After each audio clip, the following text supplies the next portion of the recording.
So instead of calling themselves nationalists, they call themselves Federalists, which is a kind of robbery of the name because, in fact, people who supported the Articles of Confederation were really Federalists.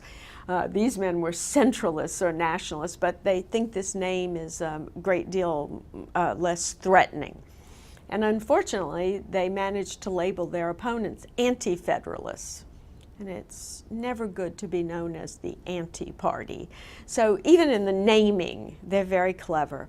The Federalists also have been through the convention, and they know all the arguments, all the debates, all the reasons why they did one thing and not another thing. The anti-federalists, on the whole, are men who chose not to participate because they were state sovereignty people. And so they come to these ratifying conventions less well armed about the arguments that need to be made than the Federalists.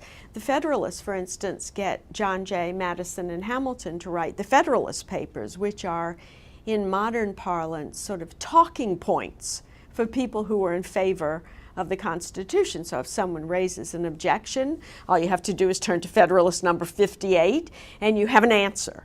So they are really well armed for these debates. And the anti-federalists, who have never met together, who are just men who don't want a strong national government, are at a disadvantage from the very beginning.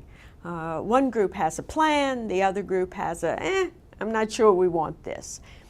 The anti-federalists were also at a great disadvantage because they agreed the Confederation wasn't working.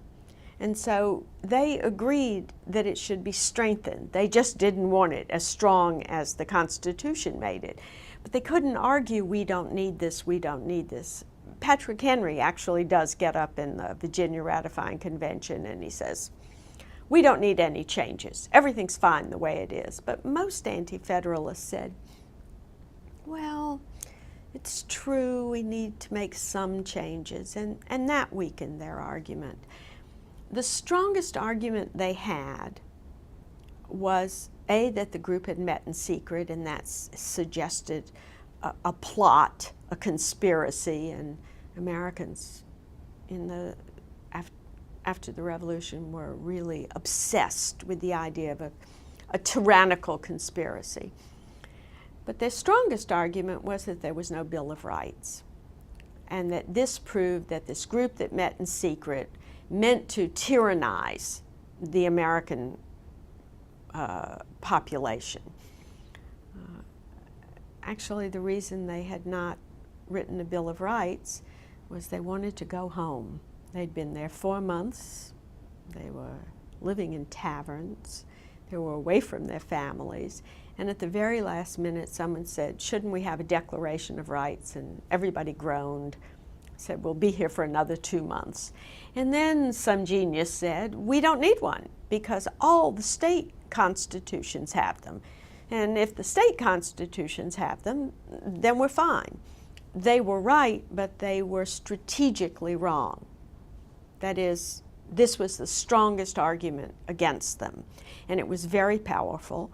The Massachusetts Convention comes up with a solution. They say we ratify the Constitution conditional upon the addition of a Bill of Rights.